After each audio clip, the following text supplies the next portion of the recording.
Aí, bom dia.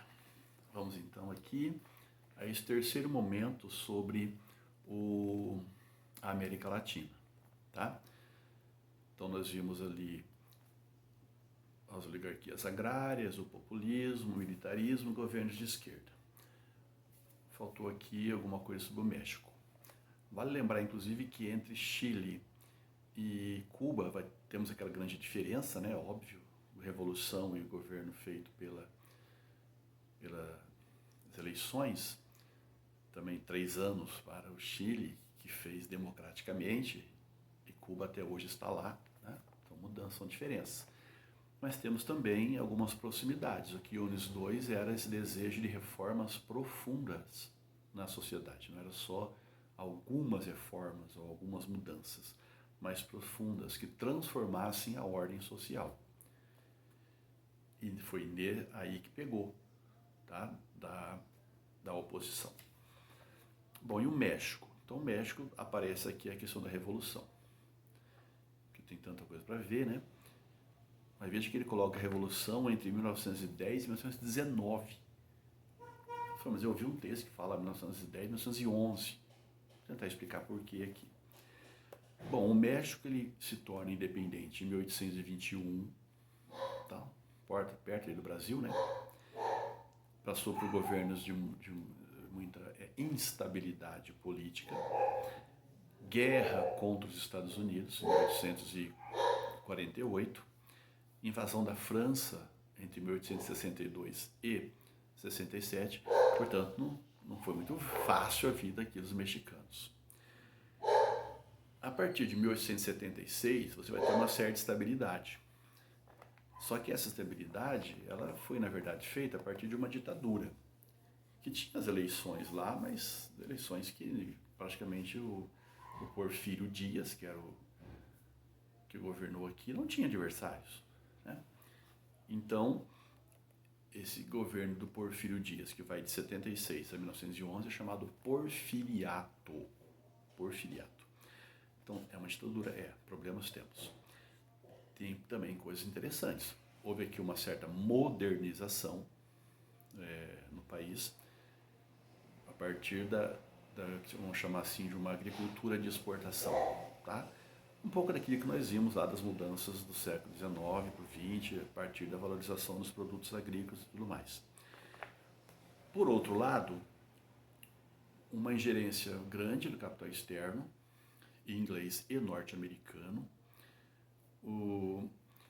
uma certa negação do Porfírio do legado, né, indígena do povo mexicano, complicado isso.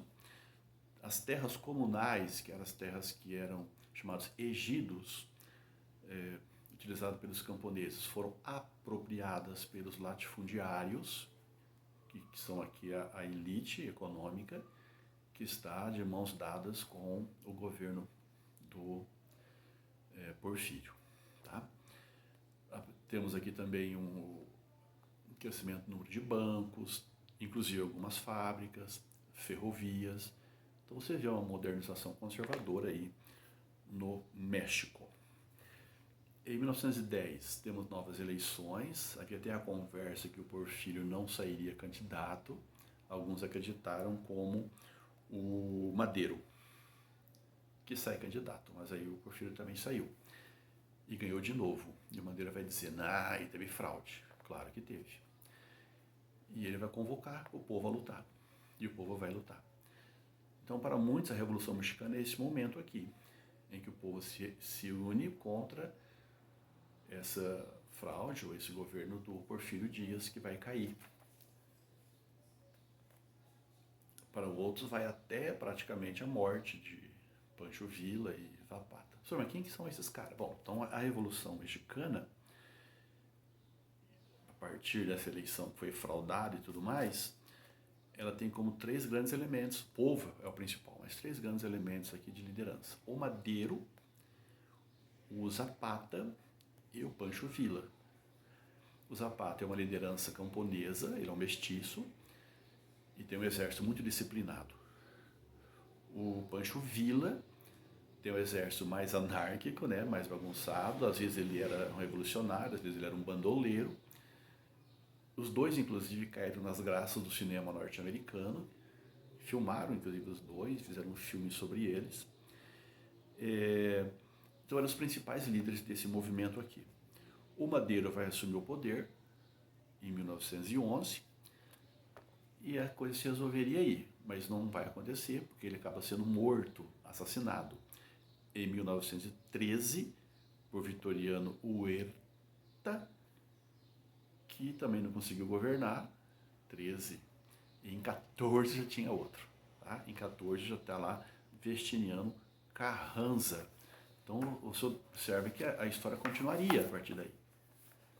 Então, destaque, 1911, o Emiliano Zapata lança o plano de Haia, com essas reivindicações. Eles querem as terras. O grande foco dessa revolução não era tomar o poder lá, isso era importante, mas o que eles queriam era as terras deviam voltar aos camponeses, sobretudo esses camponeses aí que têm a origem, né, indígena. Em 1917 eles conseguem fazer uma nova Constituição com mais aspectos liberais, prevendo as leis trabalhistas e prevendo inclusive reforma agrária, que acabou não acontecendo. A reforma agrária só acontece mesmo assim nos anos 30 com Lázaro Cárdenas, aquele populista que nós falamos lá. E que também foi muito criticada porque eram terras ruins e pouca assessoria do Estado e tudo mais. Tá?